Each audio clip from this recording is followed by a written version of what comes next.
सानी साहब ने बताया, हर ट्रेड में, हर प्रोफेशन में कुछ न कुछ प्रॉब्लम होती है।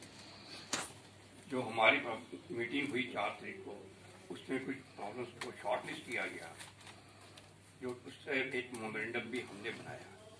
हमारी एक सबसे बड़ी प्रॉब्लम थी, जो सानी साहब ने बताया, नॉन बजटिंग जो ऐड आती हैं उसकी पेमेंट हमें नहीं मिलती।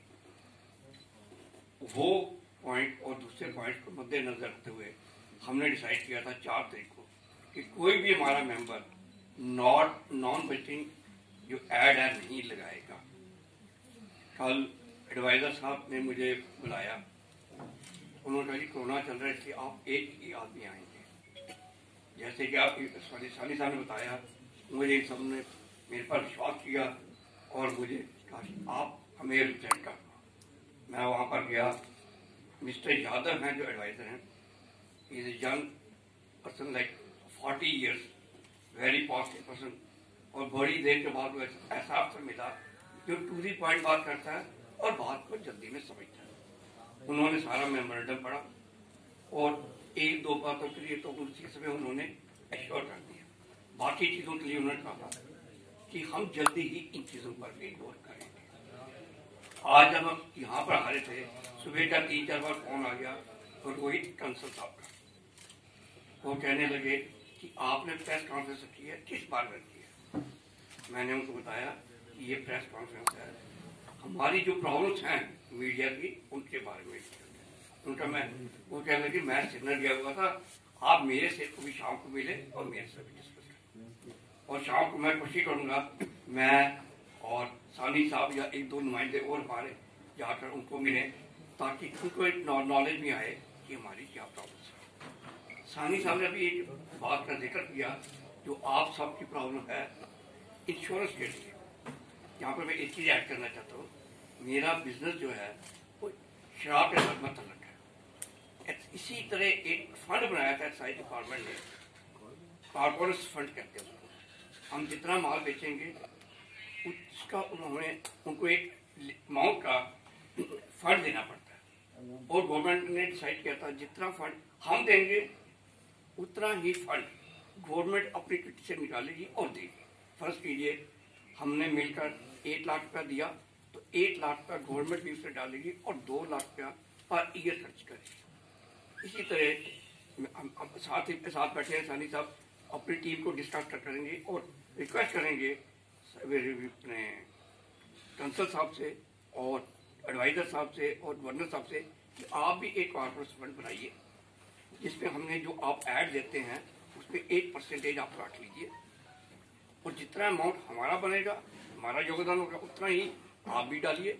और आप सभी का, जैसे इन्होंने बताया कि आपका इंश्योरेंस होना चाहिए, ये फैसिलिटीज होनी चाहिए, तो किसी को ये नहीं होगा कि ये ज़्यादा पैसा सानी साहब ने दिया है या काजमी साहब ने दिया है। जितनी इनको ऐड मिलेगी उसी की 1% जो है वो उनको जाएगी। मैं समझता हूँ ये बड़ा अच्छा सजेशन दिया है इन्होंने, इस पर हम डिस्कस करेंगे, और हो सकता है आज शाम को ही हम कंसल साहब को ये प्रपोजल दें। बाकी मानना या मानना उनकी बात है। जैसे उन्होंने कहा, मुझे श्योर किया एडवाइजर साहब ने कि ये आपकी प्रॉब्लम से जल्दी ही दूर हो जाएंगी। अब ये 2 दिन में दूर होती हैं, 4 दिन में होती है, हम कह नहीं सकते। फिर भी एक सर्टेन पीरियड के बाद अगर हमारी ये प्रॉब्लम दूर ना हुई तो हम उन पर दोबारा मिलेंगे। इन द मीन टाइम हमने जो एडिशन की थी उसमें था कि नॉन बजटिंग ऐड जो है हम नहीं लगाएंगे। आज से हम नॉन बजटिंग ऐड भी लगाएंगे, क्योंकि हमें एडवाइजर साहब पर भरोसा है, इस गवर्नमेंट पर भरोसा है, और हमें पूरी उम्मीद है कि वो हमारा साथ देंगे। Thank you. उनसे इनकी कल बातचीत हुई, हमने एक मेमोरेंडम तैयार करके दिया था, ताकि वो शॉर्ट प्रॉब्लम तो इतनी ज्यादा होती हैं कि सब नहीं लिख सकता, ना सब रेज हो सकती हैं, लेकिन हमने कुछ को शॉर्ट लिस्ट किया। तो उनमें वो जो शॉर्ट लिस्ट की प्रॉब्लम थी, उनमें कुछ प्रॉब्लम जो ऐसी थी जो सब लोगों की कॉमन थी, जो मीडिया हाउसेज जो है वो फेस कर रहे थे। उनमें से एक था नॉन बजटरी जो है एड्स आती हैं, तो उनकी जो पेमेंट है वो होती ही नहीं है, या तो 2-2, 3-3 साल नहीं होती है, या मीडिया वालों को थमा दिया जाता है डिटेल्स को कि भाई साहब आप ये बिल ले जाइए, ऐड आपने छाप दी है, लाखों करोड़ों रुपए आप जाके ट्राई करते रहिए। तो ये बड़ी बुरी बात थी कि भाई दिल्ली से होती है, रेलवे की होती है, बाकी अदालत हैं, तो वो अपना अपना काम किया, तो उन्होंने देखना गवर्नमेंट ने। तो एक ये प्रॉब्लम थी जो दलूजा साहब ने बातचीत की, ये अब खुद बताएंगे कि उसका आगे क्या हुआ। लेकिन मैं आपको वो चीज बताने जा रहा हूँ जो हमने शॉर्टलिस्ट की और हमने इनको मेमोरेंडम दिया। मेमोरेंडम के बाद की बात, उनकी क्या बात थी, तो ये खुद बताएंगे। पहले बनी थी, मुझे याद है कि दुबे साहब के ऑफिस में हमने बैठ के एक मीटिंग की थी, जब ये आइडिया आपको आया था कि भाई साहब जम्मू की एक गिल्ड बननी चाहिए ताकि जो प्रेस के मसाइल हैं वो किसी न किसी तरह से हम तो आहिस्ता आहिस्ता आज हम यहाँ पहुंचे। 4 तारीख को मीटिंग थी हमारी, इसी होटल में हमने रखी थी। चेयरमैन साहब हैं हमारे गिल्ड के राज लोजा जी, स्टेट टाइम ग्रुप्स के मालिक। तो हमने ये उस दिन निर्णय लिया था कि कोविड के दौरान काफी मसाइल और भी बढ़ गए थे, जो पीछे थे वो तो थे, लेकिन इस दौरान में काफी दिक्कतें और परेशानियां जो हमारे मुलाजमों, क्योंकि एडिटर जो होता है, जो प्रेस चलाता है, उसकी 2 ड्यूटीज होती है।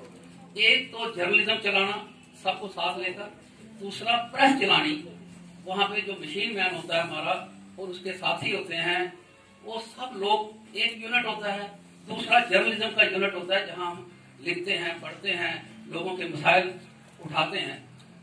तो ये सब दिखते हैं, उनकी परेशानियां हमारे नजर में आई। उसमें फोटोग्राफर भी आता है, आज पोर्टल वाले भी आ गए। मैं देख रहा था कि पिछले दिनों में जितनी मेहनत, जितनी क्रेडिबिलिटी सोशल मीडिया ने बनाई है, जम्मू के अंदर नहीं पूरी कंट्री के अंदर, तो ये बड़े सब मुबारक के हकदार हैं, सारे के सारे मुबारक के हकदार हैं। क्योंकि आज काफी लोगों का अखबार जो है, वो क्रेडिबिलिटी जो है, वो काफी न्यूज़पेपर से या बाकी लोगों से उठती जा रही है और वो सोशल मीडिया पर आके बैठ गई। तो इन सबको मैं मुबारकबाद देता हूँ कि इस मुश्किल दौर में आप सब ने अपने अपने पोर्टल से लोगों की प्रॉब्लम्स को उजागर किया।